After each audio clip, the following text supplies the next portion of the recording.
손사는 거의 거북이처럼 따라잡는 겁니다. 얘는 너무 잘 도망가요. 그러면 이 함수관계라는 거죠. 조직의 손상과 회복에. 그렇게 생각을 해야지 내가 한번 다쳤고 시간 지나면 낫고 이런 점적인 관계로 이해하면 안 되는 거예요. 두 번째, 그래서 저는 환자들한테 이거 설명할 때 조직의 손상은 지출로 설명합니다. 경제로. 겨우 파산해가지고 돈이 하나도 없잖아요. 그리고 회복은 저는 수입으로 설명합니다. 자, 어떤 사람이 마지막 설명입니다. 100만 원이 있는데 나가서 110만 원씩 돈을 써요. 그럼 적자가 날까요? 안 날까요? 근데 은행에 가가지고 은행 직원한테 제가 빚이 한 100만 원 있는데 100만 원만 빌려주세요. 그랬더니 100만 원 빌려줬어요. 근데 은행 직원한테 그래. 저 돈 계속 쓰는 대로 써도 되죠? 그럼 은행 직원이 뭐라 할까요? 고기를 갸웃갸웃했죠. 당신은 구조조정을 해야 됩니다. 월급이 100만 원인데 110만 원 썼으면 90만 원을 줄이고 10만 원씩은 빚도 갚고 계속 유지를 해야 될 거 아니에요. 근데 대부분의 사람들 구조조정에 관심이 없어요. 가서 그냥 사채나 은행 대출 받아서 갚을 때만 관심이 안 나와요. 그리고 이렇게 지랄하면. 네, 자기를 바꿔야 되는 거예요. 그래서 제가 아까 수비적인 거, 구조조정 이런 게 필요하다는 건데. 자, 테니스 엘보 많죠. 테니스 엘보는요, 여기 힘줄이 뜯어지는 거예요. 많이 써서. 물리적인 병입니다. 근데 주사 맞고 가서 또 골프 칩니다. 안 낫죠. 수입보다 지출이 더 많은데. 그래서 여기다가 이렇게 저는 주사 맞는다고 낫는 병이 아니에요. 보조기로 여기를 잡아주죠. 그러면 여기가 힘이 안 걸리고 얘가 대신 받아주면서 이거는 지출을 줄이고 그리고 여기다가 주사를 놔주는 건 수입을 올려주는 겁니다. 그렇게 해서 낫게 하는 겁니다. 뭐 의사라고 특별한 방법이 있는 거 아니에요. 근데 이런 부분들 굉장히 간과를 많이 해요. 책을 쭉 읽어보시다 보면 이 두 가지 컨셉입니다. 결국. 네. 그냥 화학적으로 주사를 맞거나 약물을 해결하거나 아니면 그냥 뭐 시간 가면 낫는다, 깁스하고 지켜보자 이런 게 아니라 어떻게 하면 그 블랭크 사이에 지금 기존의 의학들 놓치고 있는 부분들 채워줄지에 대해서 고민하고 다 일일이 기록해놔요. 자, 발도 한번 봐볼까요? 발은 우리가 뭐 평발, 요족 이런 것도 알고 있는데요. 발은 엄청난 역학이 걸립니다. 손은요, 내가 아프면 안 쓰면 돼요. 근데 발은요, 의도하든 의지 않든 서 있든 걸어가든 뛰든 계속 서 있어요. 발에는 엄청난 힘이 걸리거든. 제가 주장하는 침묵의 장기입니다. 그 내장기관의 간과 같은 기관이라고 봅니다. 그래서 발이 아프다고 표현하는 거는 진짜 아픈 거죠.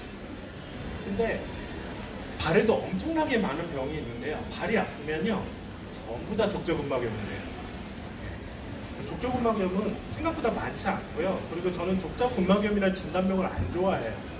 족저근막염은 아까 제가 경제로 설명하면 당신 파산했습니다라는 말하고 똑같아요. 왜 파산했는지, 어떻게 하면 파산을 면할 수 있는지를 이야기해줘야 되지 않겠어요? 요족에 의한, 요족 때문에 생긴 발의 아치가 너무 높아서 충격 흡수를 못해서 생긴 족저근막염, 혹은 평발과 뇌이전이 너무 심해서 생긴 족저근막염, 이런 식으로 이유를 앞에 대고 뒤에 족저근막염은 결과를 붙이는 진단명이지 절대 족저근막염은 단일 진단명으로 별 의미가 없다고 봅니다. 저는. 그래서 그 안에 그 사람 발에 걸리는 사람마다 100명이 있으면 100명이 다 다른 족저가 있거든요. 압력이. 그거를 바꿔주는 게 맞다라고 보는 거죠. 그래서 말씀드렸듯이 족저근막염도 지출이 너무 커서 생긴 거겠죠. 회복하기 위해서는 지출을 줄이기 위한 것이 빨창이라고 볼 수 있죠. 압력을 대신 받아주고 압력 분산을 시켜주는 거고, 회복을 시켜주는 거는 조직 재생 주사나 충격파, 물리치료 이런 게 될 수 있겠죠. 보시면 제가 말씀드렸듯이 저는 발 아파서 오신 분들은 발만 보지 않습니다. 압력을 다 보행 분석까지 하고요. 척추 사진까지 전부 다 봐서 높이 차이와 삐뚤어진 체형까지 전부 다 맞춰줍니다. 빨창이라는 것이 발만 보고 있다라고 하면 그 의사도 잘못 보고 있는 거라고 봅니다. 그리고 보면 이어진 역학적 사실이기 때문에 전체를 다 봐야 됩니다. 네. 허리가 아파서 오신 분들은 허리 사진만 찍죠. 저는 안 그러려고 노력해요. 전신 사진을 보려고 노력합니다. 그리고 발도 문제가 없는지 족저경에 올라가고. 그래서 이런 비뚤어진 체형에 의해서 허리가 아프다면 여기만 치료하고 나면 반드시 다시 아픕니다. 그래서 이 비뚤어진 체형이나 그 사람이 허리 통증이 반복되는 경우에는 더 신경을 써서 많이 보죠. 자, 이게 댐 그림인데요. 외국의 경우에, 좀 후진국의 경우에 쓰나미나 홍수가 일어나면 열심히 치웁니다.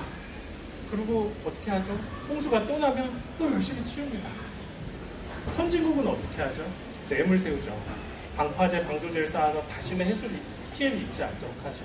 저는 의학에 그것이 필요하다고 보는 겁니다. 특히 근고교계 의학을 한정했을 때는 이런 댐과 같은 역할을 하는 것이 깔창, 보조기, 아까 말씀드렸던 코어 근육 운동, 그 다음에 인대 강화 치료 이런 거라고 할 수 있다는 거죠. 말씀드렸듯이 제가 지금 기존의 의학에서 제시되고 있는 것은 이렇게 수술과 약물 치료 두 가지입니다. 이 가운데 블랭크 또 다른 예를 한번 들어볼게요. 좀 졸리실 것 같아서. 누구죠? 임시완 씨죠. 아주 유명한 영화 배우인데, 영화 변호인의 이분이 이렇게 밝은 표정을 가지고 있는데요. 이거는 그냥 예니까요. 이 친구가 어깨에 석회가 생겼대요. 이건 가정입니다. 그래서 병원에 갔더니 이렇게 어깨에 석회석이 막 잔뜩 있어요. 아파서 밤에 잠을 못 자요. 그 의사를 찾아갔더니 울면서 막 말했어요. 선생님, 제 어깨에 있다는 석회를 수술해야 한다는데 저 수술할 사정이 안 되는데 다른 방법은 없나요? 그럴 거예요. 졸리실까봐 들었습니다. 네, 그만 주시고. 그러니까 송강호가 철없다는 듯이 쳐다보면서 잘 들어. 수술 아니면 약 먹고 잠든 수밖에 없어. 다 늘 위해서 하는 소리야. 언제 수술을 할 짜장볼까? 이렇게 딱 이런 거예요. 왠지 뭔가 환자 의사와 관계 비슷하지 않으세요? 네. 그러니까 실망한 얼굴로 임시완이 대답합니다. 무슨 말씀인지 잘 알겠는데요. 저 정말 수술할 수 없어요. 다른 방법을 한번 알아봐야겠어요. 이런 사람한테 답을 주는 게 제 역할이라고 보는 거죠. 그러니까 송강호가 다시 말합니다. 정신 차려 임마. 내가 말했잖아. 다른 방법은 없다고. 임시완이 눈을 똑바로 쳐다보면서 말하죠. 정말 그럴까요? 비수술 재활치료가 있는걸요. 네. 이게 제가 오늘 여러분한테 드리고 싶은 답인지도 모르겠습니다. 자, 새로운 옵션 C라는 게 있죠. 그거는 바로 비수술 재활치료고, 저는 최대한 재활치료를 해보고 도저히 안 되는 경우에 수술하는 게 맞다고 봅니다. 예, 그게 사회적 비용도 적게 들고요. 이 석회에 대해서 조금만 다시 한번 설명을 드리면요. 석회는요, 하루아침에 갑자기 우리 몸에 돌이 생기는 게 아니에요. 이게 담석하고 또 다릅니다. 석회는 왜 생기냐면요, 힘줄이나 근육이 찢어진 것에 만성염증이 생기면 이게 오래돼서 점점 석회로 변해갑니다. 근데 처음부터 단단한 돌이 되는 게 아니고요. 처음엔 이렇게 솜사탕 같은 희미한 석회가 돼요. 그리고 물이 반응이 일어나서 막 반응이 일어나서 약간 치약같이 됩니다. 그 다음에 이 물이 빠지고 나면 이렇게 분필같이 되고요. 탈수가 더 일어나면 부피가 줄어들면서 단단한 돌이 됩니다. 단단한 돌이 되면 무조건 수술해야 돼요. 빠지질 않아요. 근데 석회에 4단계가 있다고 그랬잖아요. 그 중에 이 3단계는 수술 않고 빼낼 수가 있습니다. 특히 이 치약 단계가요, 제일 아파요. 밤에 막 화학 반응이 일어나니까 부글부글 끓습니다. 뒹굴뒹굴 굴러요, 환자들이. 거의 요로 결석 수준으로 아프다고 보시면 돼요. 근데 이게 치료는 더 쉬워요. 잘 뽑힙니다. 네. 그래서 자세히 보시면 여기 좀 사인이 다르죠? 이게 다 제 사인인데, 이 사인이다. 저기 영어로 루크라고 써있는데요. 이거 제 아들이 그렸습니다. 박수 한번 주세요. 제 아들이 그리고 제가 색칠만 좀 했습니다. 네. 제가 막 그리니까 옆에서 따라 그리더라고요. 그래서 책에 하나 넣어준다고 했습니다. 고맙다. 그래서 이 어떻게 시술을 하는지 요거까지만 좀 보여드릴게요.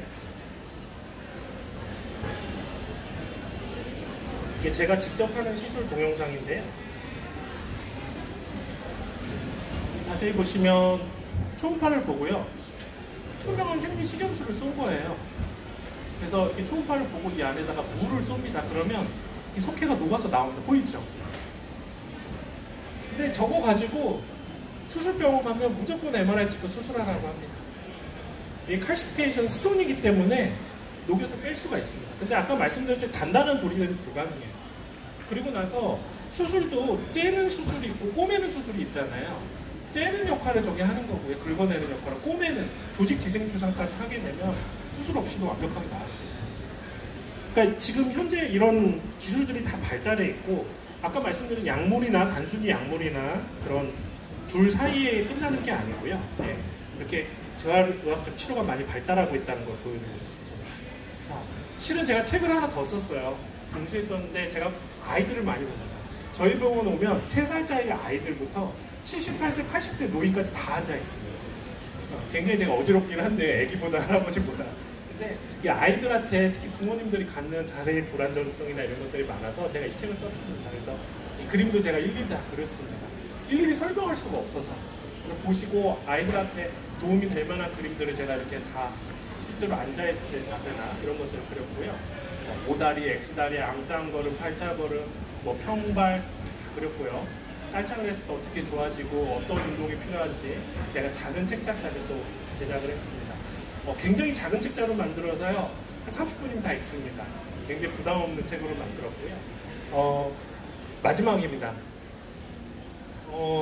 이게 냉장고를 부탁해 고든 램지가 나온 장면인데요.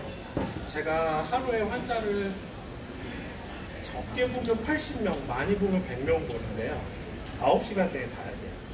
그러면 러프하게 90명 잡고요. 1시간에 10명을 봐야 됩니다. 근데 1시간이 60분이잖아요. 그럼 한 명당 6분의 시간이 소요가 됩니다. 왔다 갔다 들락날락하고 움직이는 시간 빼고 뭐 하고 대화하는 시간 빼면 거의 3분의 1 모든 걸 맞춰요. 근데 저는 뭐 내과나 다른 과처럼 처방전 주고 끝나는 과가 아니에요. 신체 검진해야죠. 만져봐야지, 초음파 검사해야지, 시술까지 다 해야 되는데 하루에 90명을 봐요. 이게 초인적인 과정이에요. 이 사람들은 그래도 15분이라는 시간이 있잖아요. 저는 5분이래요. 그러니까 우리나라 의사들이 정말 힘들어요. 그러니까 뭐 단순히 사회적 명예가 있고 뭐 돈 많이 벌겠다 뭐 이런 식으로 볼 게 아니라 정말 초인간적인 과제가 주어져 있습니다. 하루에 100문제를 엄청 그것도 사람을 대상으로 풀어야 되는데 실수하면 저희가 다 책임져야 됩니다. 전 초인간적인 과제에 늘 놓여있는 사람입니다. 그래서 이 냉장고를 부탁해 보면 저는 마음이 짠해집니다. 제 모습을 보는 것 같아요. 네. 그리고 그러면서도 그 5분이라는 3분 진료라는 시간 내에서 아이들 또 저희가 보는 환자들을 최선을 다해서 정말 내 가족처럼 돌보려고 저희가 노력하고 있다는 점 다시 한번 이야기해 주시고 하지만 저는 고민을 놓지 않으려고 합니다. 진료 사이사이에 이 환자한테 필요한 게 뭘까? 다른 병원에서 해줄 수 없는 서비스가 뭘까? 그리고 이것이 정말 의학적으로 타당하고 검증되어 있으면서도 환자한테 위해를 입히지 않으면서도 이 환자한테 도움이 될 만한 것이 무엇인가 늘 고민하고 있습니다. 평생 제 과제라고 생각하고요. 이런 자세로 애들 책 보기 놔두면 안 됩니다. 여기 도서전이지만 이런 자세로 책 보는 애들이 많아서 이렇게 책 보면요 안압도 올라가고 허리도 안 좋고 하여튼 다 안 좋습니다. 네. 여기까지 해서 제 강의는 마치도록 하겠습니다. 감사합니다.